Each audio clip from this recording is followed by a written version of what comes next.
Welcome back to the shop. We're getting close to finishing up our horse, so stick around.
Welcome back to the shop. We're getting real close to finishing up our horse. Last episode, we worked on turning our two posts for the safety stand, and we also built the lower half. This week, I want to build the top part of the safety stand and build both hoof rails. So let's start there.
I have the top part of our safety stand all milled and it's ready to go. I also have both of our hoof rails all cut, but I have a few more things I need to do on those yet. On a side note, these hoof rails, the plans call for them to be 2 3/4 inches wide. I like to make mine a full 3 inches. I think it looks a little bit nicer and a little bit better proportioned on a large horse than the 2 3/4. Also, I have to lay out my design, and I've done that with a pattern here. And if you notice on the center section of the hoof rails, there's about a 1/2 inch missing, and that is easy to do, and I can show you how to do that over on the table saw.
All that's left to do now is give this a final sand, and I need to drill out for my swing arms, where the swing arms are going to come through these hoof rails.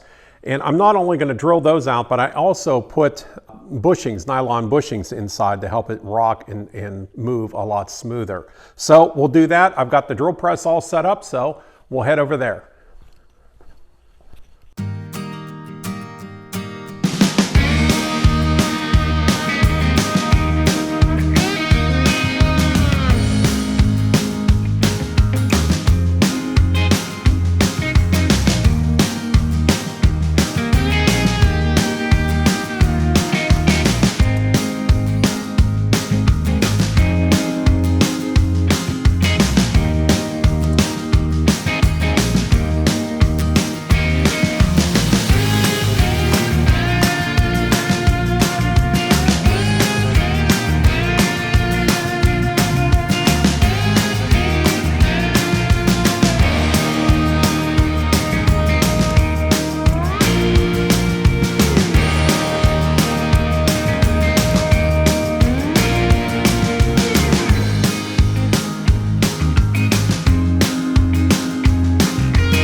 It's the next day here at the shop.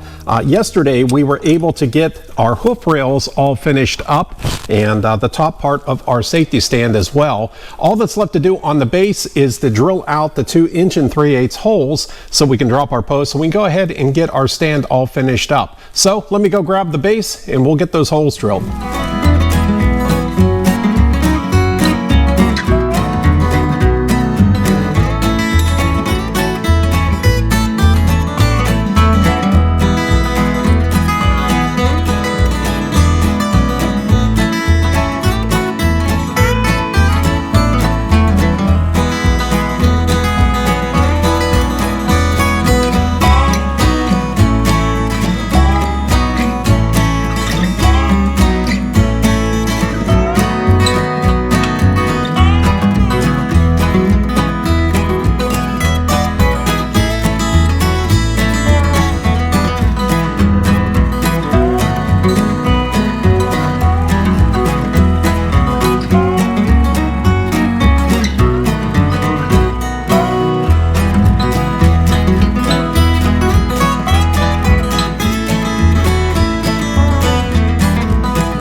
Now that our posts are turned and we have them fitted onto our base, we'll go ahead and we'll put our top rail on like so, on top of this tenon.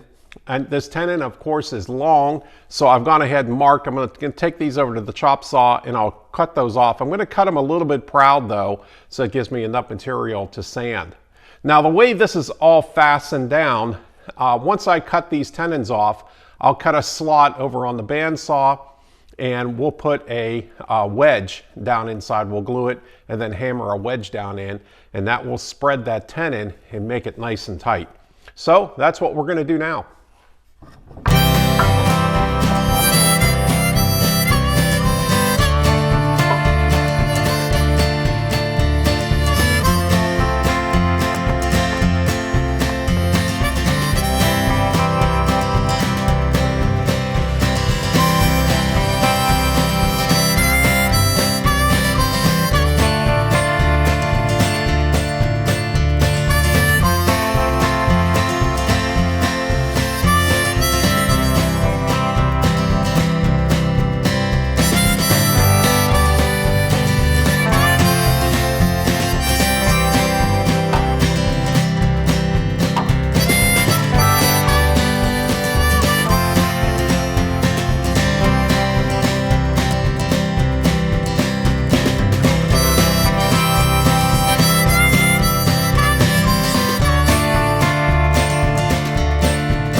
Now with our tenons cut to the appropriate length, I've gone ahead over to the bandsaw and I cut up some maple wedges. I always like to use a contrasting wood when I make my wedges so that they stand out a little bit. So again, this is Pennsylvania cherry, and I've cut up some nice maple wedges that'll go on top of our tenon. So that'll, when we go to put this all together, we can hammer these wedges in. That'll make everything just extremely strong. That'll open up that tenon enough that it'll bind in the base and on the top rail, and that'll never come apart with glue. So I'll give this another final sand. I've got my mat all laid out. I want to give this another final sand with 120 grit paper, and we'll go ahead and we'll get everything fastened down.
Fiddle tunes and homemade booze, but it always goes too far.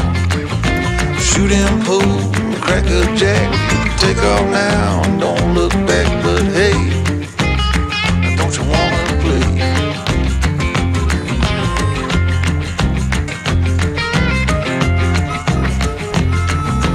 Hold on, sugar, why you look so sad?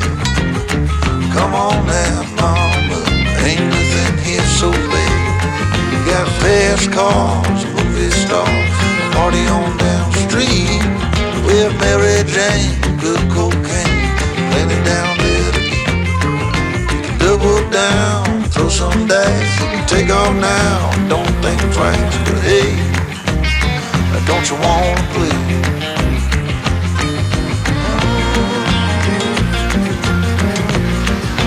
Baby, come on.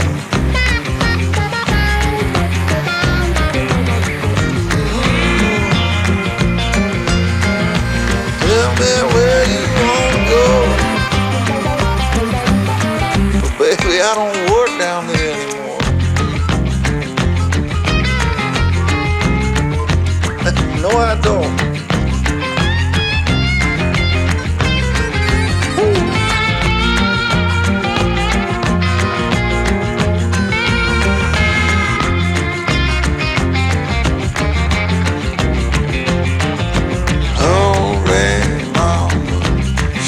Getting late.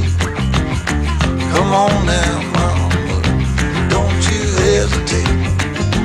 Grab my hand, well we land. I got the champagne. We can knock it back, get on track, jump on, ride this thing. Double down, roll the dice, take off now, don't think twice. Hey, don't you wanna play? Say hey.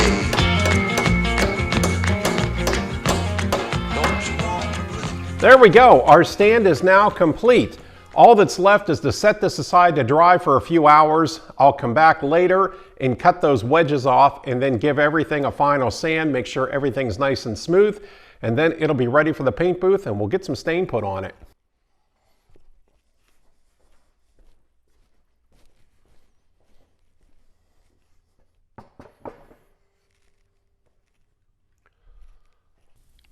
Now that our glider stand is assembled and it's over on the other side of the shop drying, we can go back and we can put our attention on the horse that's still in the paint booth. Where we left off on that, we put a base coat of an off-white down on that. Now remember, this horse is going to be a paint horse, so it's going to have brown markings. So in order to achieve that, it's pretty easy. I'm just going to use painter's tape and a self-adhering mat. I'm going to lay down a layer of painter's tape and then cut out various shapes.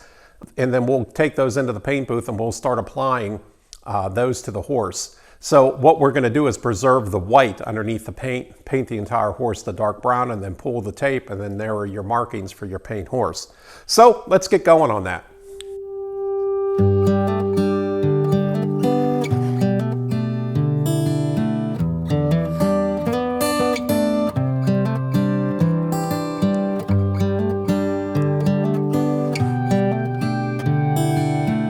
I don't know how many paint horses I've created to date. It's been quite a few, and when I first started laying out these marks, I used to put it right on the horse. I used to put a bunch of tape right on the horse and then draw my pattern on and cut it out with an X-Acto knife. The problem with that is, if you make any sort of a mistake or you go back, you've made that mark, even though you may press really, really light, just enough to cut that tape, you're still marking that wood. So I came up with putting tape down on my self-healing mat here, and this seems to work really well. Now, when I get a custom order and somebody has a paint horse that might have passed away, or they have one that they would like me to mimic the same markings, then I still go back and I put on the masking tape right on the horse, and then I'll use my X-Acto knife and then make the same markings as the horse that the family owns. So that way I'm not too concerned when it gets to that about putting marks into the wood at all. You don't see them when I paint it, but you know it's there. That's about the only way you can do it. But for this is just going to be random patterns, so this won't be bad at all. So we'll go ahead, we'll just lay some patterns down, cut them out, to go into the paint booth and start marking and putting our markings on our horse.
Now that we have some different shapes and patterns on our self-healing mat, we'll carry this into the paint booth and we'll start putting them on the horse.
Well, I have to admit, this tape job, I'm not real proud of this. It's going to be fine though. I'm not too concerned about it. Boy, this tape did not want to stick to this base coat whatsoever. I don't know why. I normally don't have that kind of problem, but it just wanted to lift. You could probably see it lifting on its own. But I just went ahead and went with it. I normally have a little bit of bleed when I pull the tape, so I'm not too worried about that. I'll just go in with an artist brush and clean up all of my edges. It's a little bit more work, but normally I have to do it anyways. But I think this time it's going to be quite extensive, but we'll get it fixed. Next, what's going to happen is we'll come in with our airbrush once this paint's dry. We'll get everything set up, and then I'm going to start misting on some different colors and really give this paint some depth. But for now, we'll just let it sit here. We'll turn the lights off and just walk away from it. Well, I'm going to let our horse sit in the paint booth and let that brown paint cure really well. I've got other things I need to work on here in the shop. So that's going to do it for this episode. Next week, come on back. We're going to be working on our stand. We'll get that stained. And of course, we're going to be finishing up our horse. I hope you're enjoying this series. If you are, think about subscribing and also hit the thumbs up button and hit the bell so that you're notified whenever I post a new video. I hope to see you back here at the shop next week.